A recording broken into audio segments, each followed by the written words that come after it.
Given what we saw at the border this week, have you failed in that promise? And this is happening under your watch. Do you take responsibility for the chaos that's unfolding? Well, that was the question, and the president's answer ignited a firestorm of controversy about what the administration is focusing on at the border. We'll get into that ahead. Where's Dr. Wolinski? The CDC director breaks major news, was supposed to join us tonight, then canceled. We'll ask some of the questions tonight we were hoping to ask her. That and more as we wrap up another week. Great to have you with us. The Donlon Report starts right now.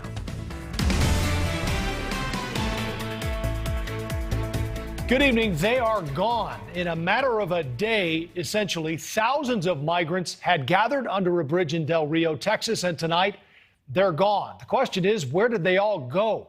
Here's a picture from just a couple of days ago. At one point, there were up to 15,000 migrants here, most of them Haitian. Now, according to DHS Secretary Alejandro Mayorkas, there are none left. That was the headline today. Several members of the Biden administration addressed the situation in Del Rio, Texas, but focused on the images of Border Patrol agents on horseback. It's an embarrassment, but it's beyond an embarrassment. It's dangerous. It's wrong. It sends the wrong message around the world. It sends the wrong message at home.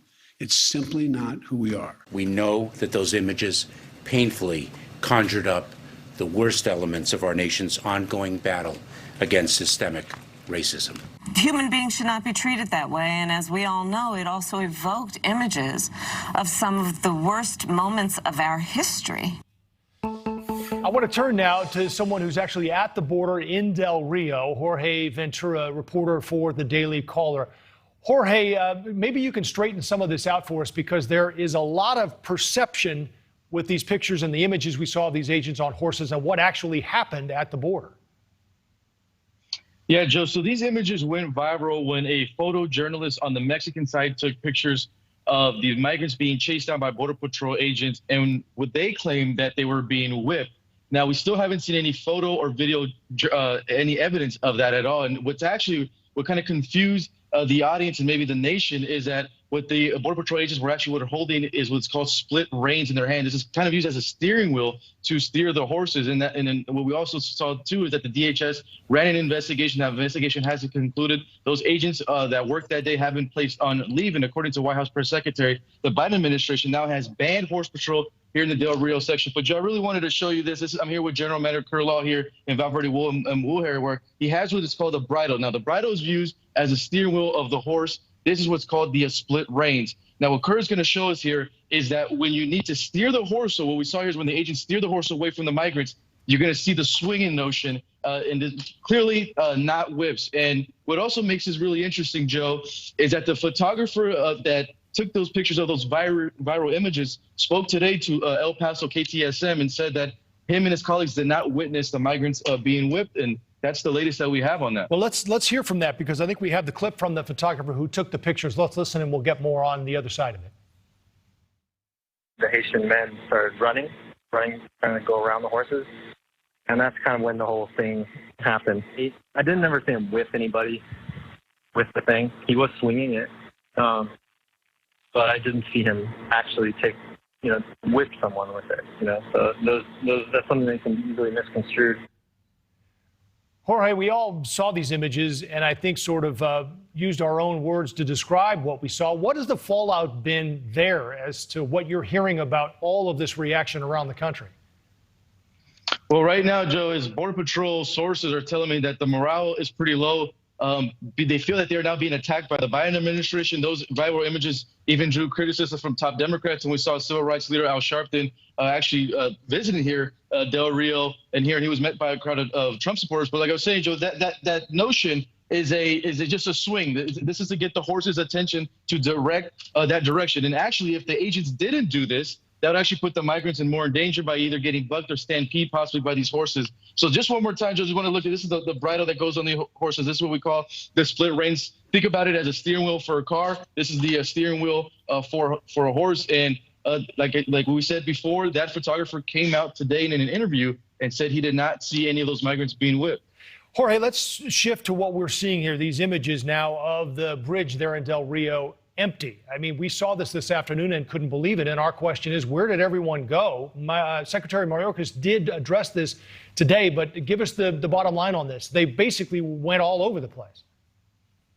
Well, according to sources, Joe, and this was reported by the Washington Examiner, is that the Biden administration was feeling the heat and the political impact of having those Haitians under the bridge. They wanted to clear them out by today, Friday. They did that. Now, these family units, which are the majority of the Haitians down there, are now being processed and being released into the United States in record numbers that we have really never seen before. And when I interviewed these migrants, they tell me that they are not being tested for COVID-19 before being released. And the majority of the answers I heard that the state that they were going to is the state of Florida to reunite with families. Now, we have so many migrants actually being processed that two things are happening. Some of these family groups are getting what is called an NTA, which is the notice to appear in court. That could take up to 3 years. The other half are now getting NTRs, which is they have to report to a ICE or immigration officials within 60 days in the state they're residing in. The only problem here is that only happens 13% of the time when I speak to Border Patrol officials. Some of these folks, I know at least 1,000 and maybe more, Jorge, were flown back to Haiti. And then I think the number I heard today was that 8,000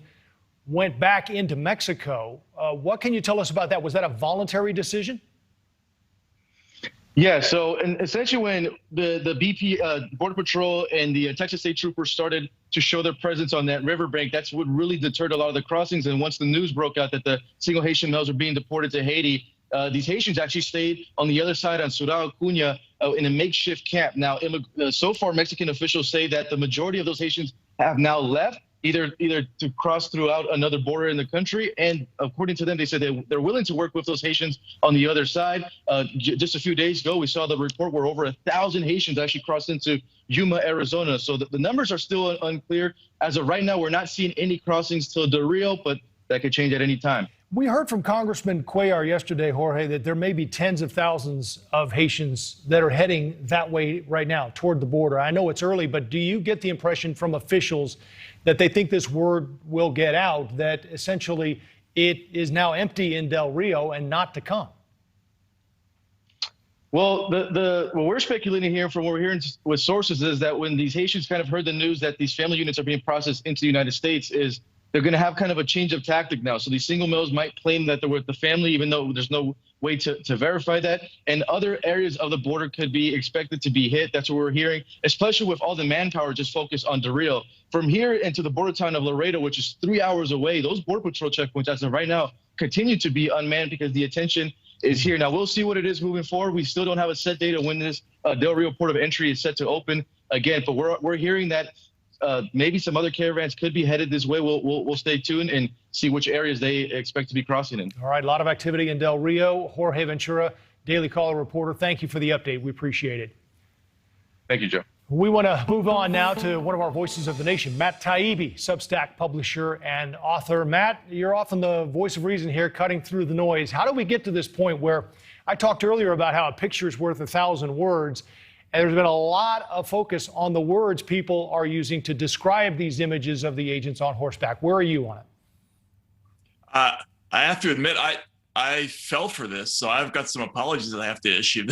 We talked about this in my podcast, and I didn't know about the story, and I just saw the pictures, and I saw the headlines describing whips, and we made a few jokes about it and moved on. But it's a crazy story because what's most confusing about it, to me, are the administration officials and the Democratic Party officials who are, saying things like it evokes images of slavery rather than trying to correct the record. Like that's an odd response to me to what you would normally do in that situation, which is push back against a politically damaging image.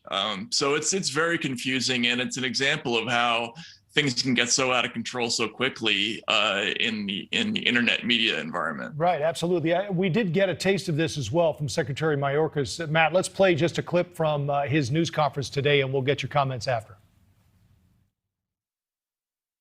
That this investigation will be based on the facts that the investigators learn, and the results of the investigation will be driven by those facts and nothing less and nothing more. The images, as I expressed earlier, the images horrified us in terms of what they suggest and what they conjure up in terms of not only our nation's history, but unfortunately the fact that that page of history has not been turned entirely. So Mayorkas focused on the investigation, Matt. It sounds like that he was at least trying to walk back a bit of what the president and vice president had said about this, at least the whipping part of it.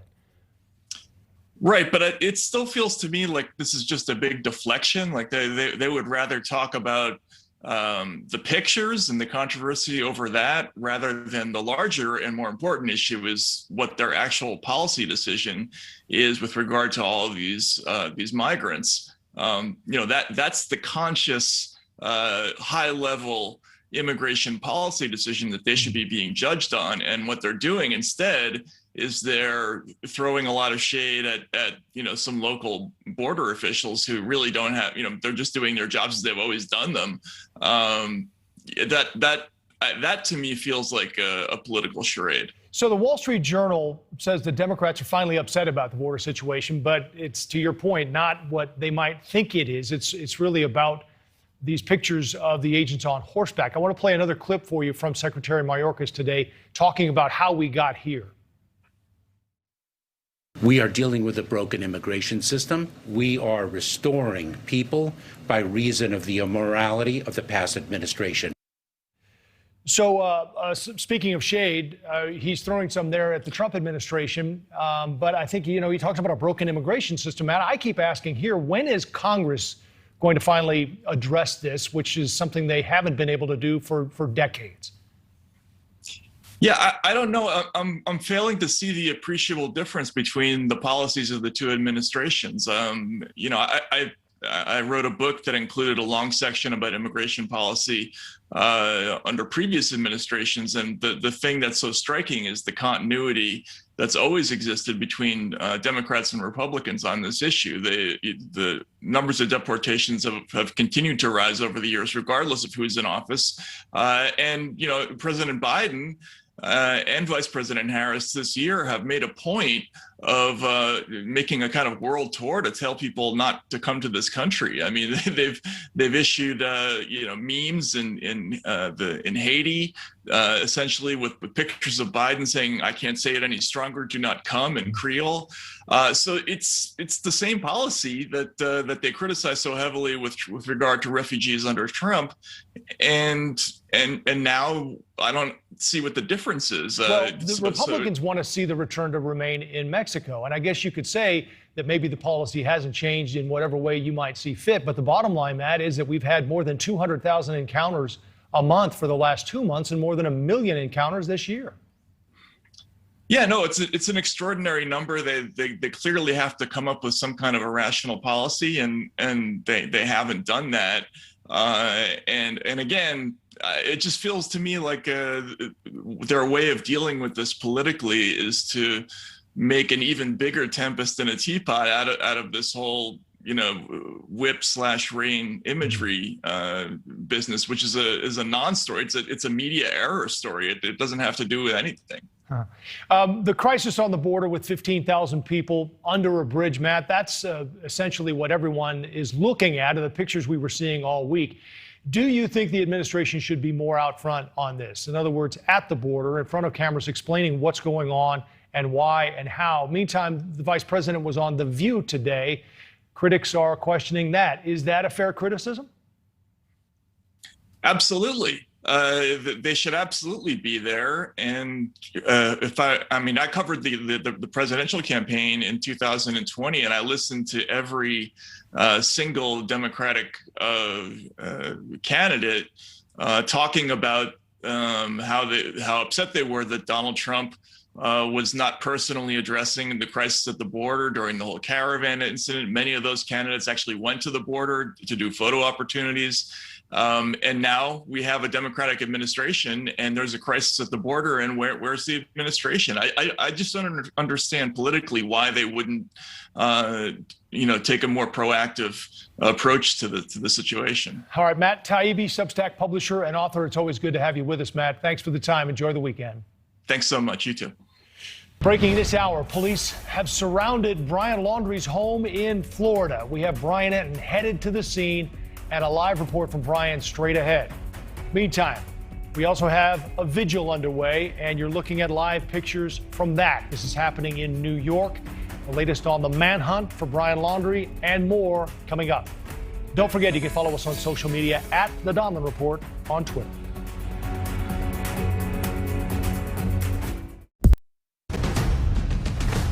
You're looking live at a vigil for Gabby Petito in New York. A manhunt is on, meantime, for her fiancé, Brian Laundrie, after a federal arrest warrant was issued for him yesterday. And this breaking news right now from Florida. Police surrounded the home of Brian Laundrie just a few minutes ago. Joining me now for more on this and what it could mean for the investigation is News Nation's Brian Enton. Brian, I know you scrambled to get to the house. What's happening?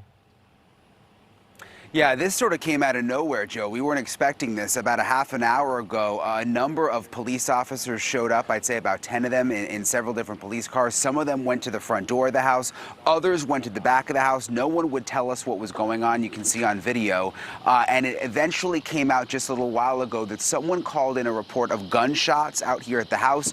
Police came out and investigated. They found no evidence of gunshots, and no one who was out here heard any gunshots, but it just sort of shows you the level of anxiety and of surveillance that's happening out here. They get a report of anything, and they are out here at the house right away, Joe. Brian, can you tell us a little bit more about this person who says they also picked up Brian Laundrie hitchhiking? What are you hearing about that? Yeah, this was also a new report that came out today. You know, we heard from the first TikTok woman who said that she picked up Brian Laundrie at the end of August near the national park in Wyoming. Now a second person has come forward. End of August, she says that Brian Laundrie was hitchhiking. She picked him up. She actually says that he was hysterical at one point and basically just jumped out of her car. She says she dropped him off in the same area where Gabby Petito's body was eventually found, Joe. And what day was that? That was end of August, I believe the report. What she's saying is August 27th, which matches up with the timeline of everything the FBI believes may have happened out there. All right, Brian, I know we pulled you away to get to that house. What else is new in the investigation? What else are you working on today? So there's something else interesting I want to show you real quick. We'll walk over here to the house, Joe. This happened overnight. These popped up this morning, and they're getting a lot of attention. You see right here, there's these posters on the police line tape. There's one also on the tree right here, the palm tree. This is right in front of the Laundrie's house. It's a picture of Gabby Petito, and it says in handwriting, "I was here once." We know that Gabby Petito lived at the house for a short time. This is apparently a neighbor or someone who wanted to make a statement to the family. A lot of people in this neighborhood really frustrated that this family is still not cooperating with police. All right, Brian Enton live for us tonight in Florida. Thanks again for the update, Brian. We want to go now to Katie Coleman, a public safety psychologist. And Katie, a lot of experts think the public is going to be key in finding Brian Laundrie. It's been interesting to see how many clues are pouring in, and I'm wondering what you've learned from some of these clues that you've been hearing about. Well, what I love to see with all of this is the fact that there are so many people coming forward with what they're seeing on social media. I mean, this is really what's differing this investigation from investigations from 5, 10, 15 years ago, is that there's so much public input. And I think that that's amazing. And I think that is going to be the key here. You know, what we're seeing, especially behaviorally with Brian Laundrie, is this pattern of impulsive and reckless behavior. You know, one of the questions that I've had and one of the points that I've made is that as he was driving back to Florida from Wyoming, the amount of times that he had the opportunity to turn around that van and go back, his behavior is so different than one would expect with the death of, you know, this woman that you were going to marry, that you were engaged to. What about his behavior that we're hearing from these two people who say they picked him up hitchhiking and that he was agitated? What do you take away from that? It could be any number of things. So a lot of times when people are agitated, my first thought always goes to drugs, if they were high on something. But I also wonder, is there's this point where he's panicking? You know, I recognize that in this case, he's still simply a person of interest, but in the court of public opinion, he's already guilty. Right. And I'm guessing that he knows something, and that agitation comes from, what do I do here? Do I go home? Do I report this? What have I done? panic. Like, how do I cover this up if he did it? Yeah, we are also seeing some of his online history, posts on Instagram that would certainly hint that some of them are dark, if not violent. What else does a clue like this tell you about his mindset? It could mean something. There's plenty of people that are interested in dark, mysteries, and they don't go on to kill their loved ones, but it does show this predisposition almost to things that are a little bit creepy, a little bit darker. There's some question of, did this inspire him? I don't think that it inspired him. If he was planning this out or his mindset was already there, this wasn't going to give him the idea, but it may push somebody over the edge or give them that little bit of extra juice. The other thing that you got, I guess, a chance to look into, and I'm curious about your professional thoughts and opinions on what happened during that incident in Utah when they were pulled over by police. As you watched that unfold, what stood out to you? Well, Gabby's behavior is really interesting here. When the officer is talking with her, she's saying that she has anxiety, that it's her OCD, that she was pushing his buttons. And I don't see any data that indicates any OCD. And her parents came on and they said that they don't know of any OCD with her. But what I see with her is this girl that's absolutely overwhelmed emotionally.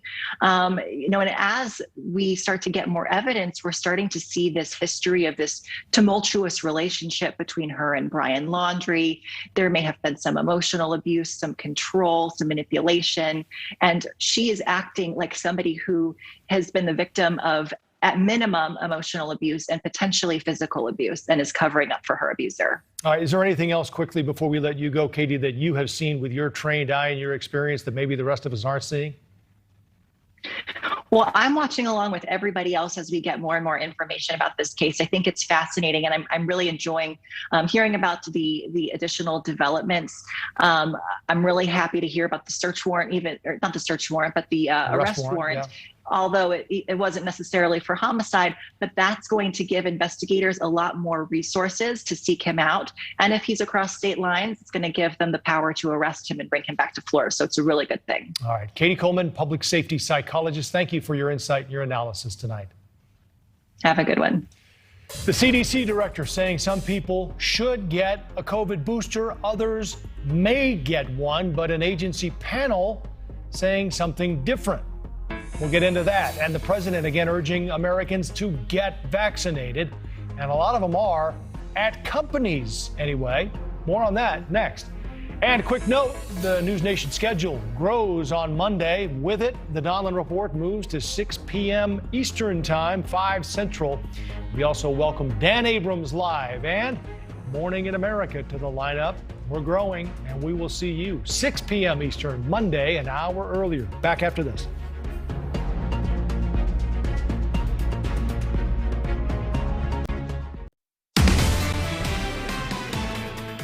Up next for us tonight, death and unemployment, two very unpleasant possible outcomes if you don't get vaccinated. Yet millions of Americans remain undeterred. So should the Biden administration just accept that a certain percentage of the population simply won't listen for whatever reason? And that includes perhaps a quarter of us. Well, in fact, we were going to ask the director of the CDC that very question tonight. She was scheduled to appear, but we found out late this morning, sadly, she had canceled on us. Doctor, we'd love to have you back at some point, but in the meantime, we're left to wonder, why did Dr. Rachel Wolinski go against the recommendation of her own panel of experts and green light the booster vaccine for at-risk workers like teachers and those in the healthcare industry? She broke major news with that move. And we were also going to ask, why have the panel if you go against it? Was it a political decision at all? Today, the president blamed the unvaccinated for everything from the ongoing pandemic to the struggling economy. The vast majority of Americans are doing the right thing. 3/4 of the eligible have gotten at least one shot, but 1/4 has not gotten any. And in a country as large as ours, that's 25% minority, can cause an awful lot of damage. And they are causing a lot of damage. We wanted to ask Dr. Wolinski if essentially shaming people into getting the vaccine is as effective as educating them or trying other things they have that haven't worked. Again, with all due respect, is anyone who's not vaccinated listening anymore? It all comes back to those two things we ultimately want to avoid: death and unemployment. Yet those outcomes aren't enough to change minds. So what's the point? That's the question we now ask our friend Robbie Suave, Reason Magazine senior editor. We're going to have you put your lab coat on and play doctor for us a little bit, stand in for Dr. Wolinski, Robbie. But in the meantime, just, I guess, your thoughts on whether you think people's minds are made up. It seems to me like anyone who wanted this shot has gotten it, and anyone who doesn't is still questioning it. You know, I think we hear from the very loud, vocal minority of people who don't want to get the vaccine, and they're not going to do it no matter what you do. I still think there are some people who, you know, it's hard to imagine for us, you know, who pay very close attention to the pandemic, but there are some people who are willing to get vaccinated. It's just not their top priority. I know that sounds crazy, but there are people like that out there. I've talked to them. And so they, I think, can be induced to get vaccinated. What I would like to see for them is to offer some incentive to get vaccinated. Why not pair vaccination with an easing up of some of these very obnoxious, irritating restrictions that are now going to last, it seems like, indefinitely in terms of masking, social distancing, capacity restrictions. But you don't hear that from Biden. What I heard him say this morning was, you know, we're going to do everything we can to get you vaccinated, maybe make you get vaccinated, but we're still going to mask as aggressively, if not more aggressively. And I have to question whether that's the right message for this group of people who might get vaccinated if that meant they were allowed to go back to normal, which would fit the science, my understanding of the science at any rate. Some payoff for it. What do you make, Robbie? Because a lot of people have said it is unusual for the CDC director to go against this panel as she did. Top-down policy that I guess in many circles can lead to more questions and uncertainty, which continues to swirl around all of this. Yeah, I have been unrelentingly critical of Rachel Wolinski, so you know that I'm being honest when I say I think she was right to overrule this panel. The panel, they sounded like they were saying, well, we don't know if the vaccine, the booster shots are going to do a lot of good. But then when you look closely at what they were saying, they were actually saying, well, is this the best use of vaccines? What if this has this other effect? No. We just wanted the science from you. And it seems to me like I don't think the booster shots are going to do an extraordinary amount of additional good, but they might do a little bit of good. And so we should let people take them. That's actually my real criticism, and Biden said this in his comments this morning. He said, he was asked about, well, what about people, you know, who are not eligible technically, but they might go get it anyway?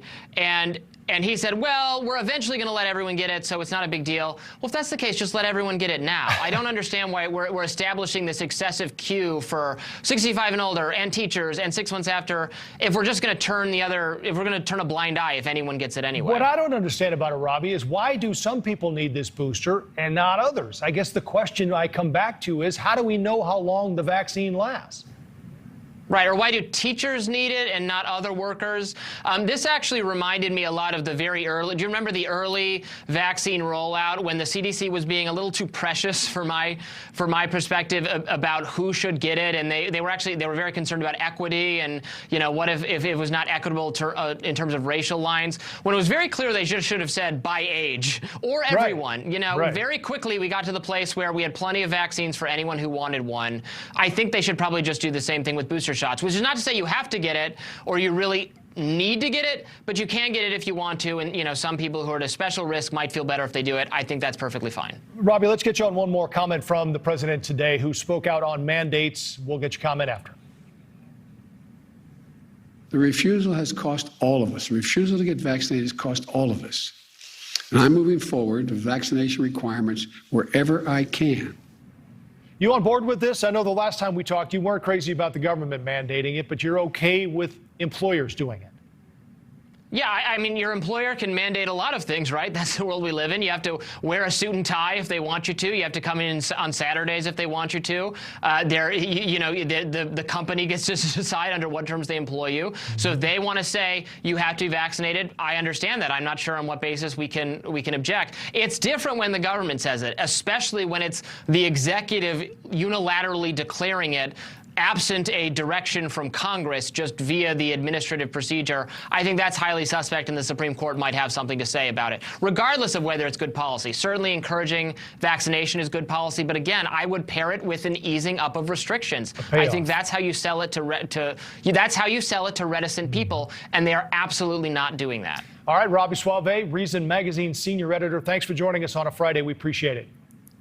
My pleasure, anytime. 3/4 of U.S. adults are vaccinated. So it might sound like a stretch maybe to get to 97%, or does it? United Airlines reporting this week that only 3% of its staff right now have not gotten the shot. Those who deal with customers have a Monday deadline or have to stop working. Meantime, Delta Airlines charging $200 extra on health care for unvaccinated employees, and they've reached 82%. Also higher. The nation, about 77% of adults. Delta Airlines, 82%. American Airlines, 97%. So what works best in convincing people to get vaccinated? Employers or the government? Or is there an incentive out there that works? Let's ask business journalist Shivani Joshi. She's back with us tonight. Shivani, United figured this out apparently somehow, some way, but the U.S. hasn't. Is that about right? Yeah, it sounds about right. As you mentioned and the previous guest mentioned, there are lots of different incentives, either with reducing mask usage or other positive effects. But what companies are using are sort of negative incentives, negative consequences. And you mentioned two of the ones that the airliners just put out there. But, this really comes down to what's going to really move the needle and turn the pressure up. And when employees are now faced with losing their jobs, this puts the issue on a different level, and we're seeing the employees respond. Yeah, so we are. I mean, we said that death and unemployment are two things that, could convince people to get the vaccination. And death isn't working, apparently, because they're not worried about dying. A lot of folks, for whatever reason, right or wrong, or how they think. But employment might. I mean, you're talking about people working for Delta or United. These are probably, good jobs they don't want to give up. So the idea of losing the health benefits and the job itself overweighs their hesitancy on the vaccine.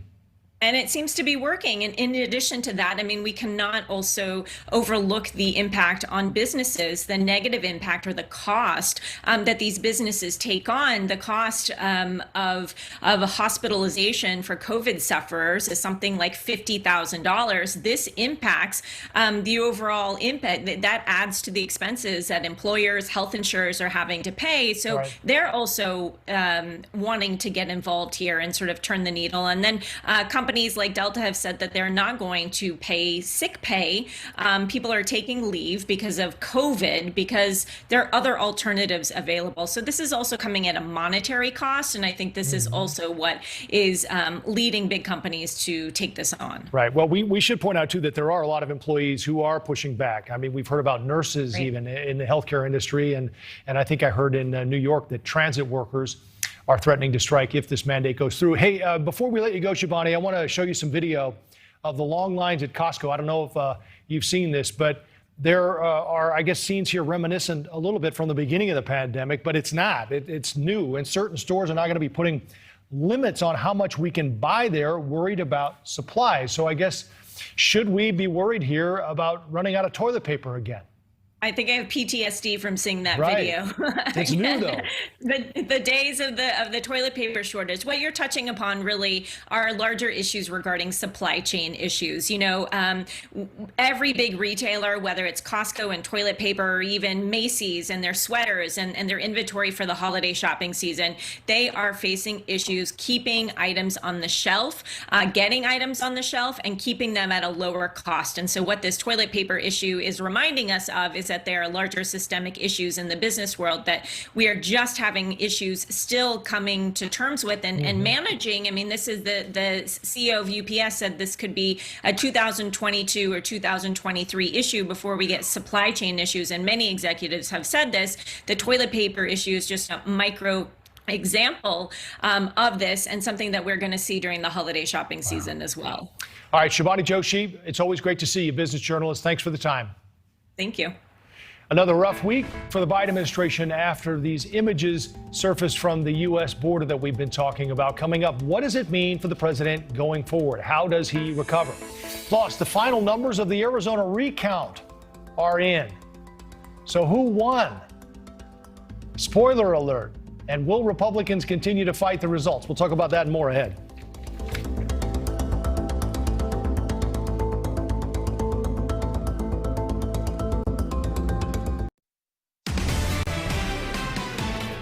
We're back now, and a bit more on the images we've been talking about coming from the border this week. Border Patrol agents on horseback rounding up Haitian migrants in Texas after they crossed over from Mexico.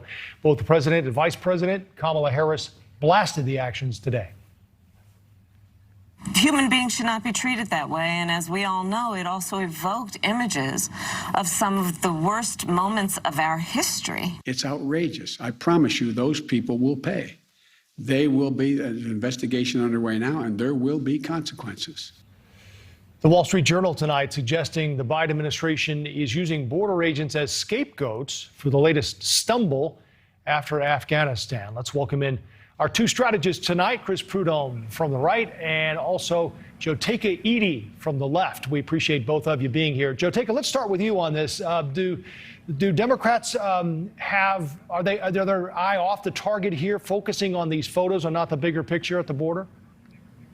I think it's important for the Biden administration to do everything that it can to protect the Haitians that have sought asylum in this country and refuge. The images are searing. They're searing images. And it's important for this administration to really focus on the bigger picture and, ensure that this country becomes the beacon of hope that it is. The first thing that this administration should do is look at the bigger picture and immediately halt the deportations. And let's also look at Title 42, this policy that was enacted by President Trump. We have to have a timeline to immediately stop that policy, because it is actually going against what America has always stood for in terms of being a beacon of hope for those that are seeking asylum and refuge. Chris, what do you think should be happening down there? And do you think there was a rush to judgment, if you will, on these pictures when they first came out, and what ultimately people are saying happened? Joe, that's a great question. First, I'll say this. I agree with both you and Joteka that I think the images are certainly very searing. With that being said, I do think there's another side to it. And I don't get into sensationalizing things and fabrication. I get into what the facts are. And the photographer who took the pictures himself, right, those pictures that are now world renowned, he himself said that he can see how people can obviously misconceive what actually transpired in those events. But he himself said that the agents were not whipping anybody at all. They were simply reining the horses in. And I want to be clear, when you really investigate and do the research, obviously, most people don't know about horses. A lot of folks, I should say, do not know about horses. Obviously, they have to have reins to do what they obviously do. And in that rugged terrain where they are, they simply were utilizing the ropes to rein the horses, to guide them left, right, to steer in a wide angle to obviously do that. So no one was actually whipping anybody. I think there's a big misconception of that. That was not taking place. And again, I want to be specific. The photographer himself, who took the pictures himself, said that was not the case by any means. And I think that Kamala Harris, Vice President Harris, should be at the border by now, as opposed to ordering an investigation. There's a much bigger issue at play, and I think that this entire political football and utilizing fabrications is not fair to folks, and it's unnecessary. Joteka, let me ask you about what you think should happen then. You mentioned that you think Title 42, which allows the U.S. to send migrants back just based on the pandemic, should not be in effect. You know the numbers, you've seen them. We're looking at more than 1 million encounters this year. What do you think should be happening instead? Oh, I think we have to have a whole of government approach, and it's important for the Biden administration and the Department of Homeland Security to really dig deep and to review the policy and to adjust policy. I think we first start with immediate halt to the deportations of those Haitians that we have encountered. Many of them are going back to devastation. They're going back to a home that has been ravaged by natural disaster and an unstable government. And we're sending them back on planes, and doing it immediately. I think we should halt that. Number two, again, it's important for us to look at Title 42. This was enacted by Donald Trump. This was really used as an excuse to close the borders of and America. The CDC, and we all know Joe it was politicized. Yeah. Hey, I want to get you, we're running out of time, but Chris, I want to get you on this Arizona recount, and Joe Take, I want to get you on another thing too. So let's talk about the recount. The cyber ninjas, a lot was made about this. It was a bit of a circus looking for bamboo and watermarks in the ballots.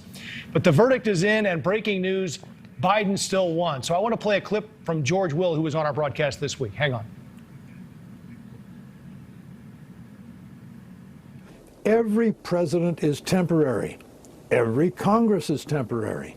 Things change. It's built into the system. So if you don't like it now, deep breath, order a cheese sandwich, wait a while. It's going to change.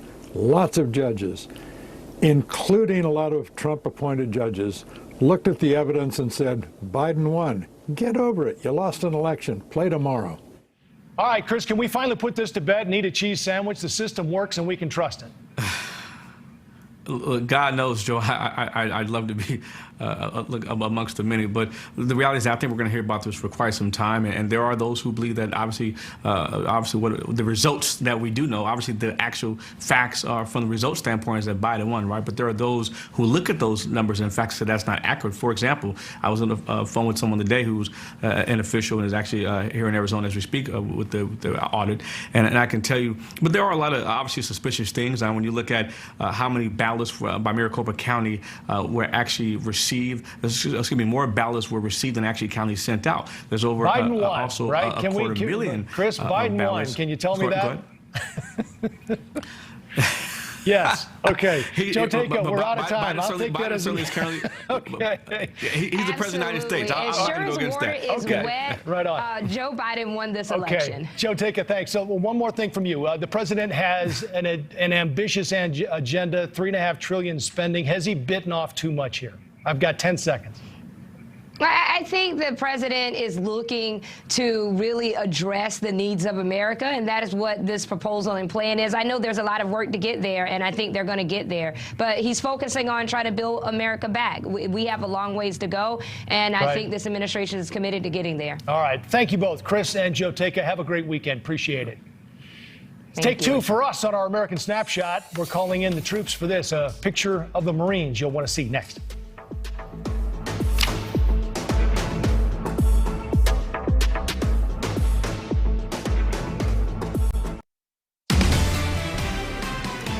We had some video issues last night, so it's take two for us on the American Snapshot, and it's a good one.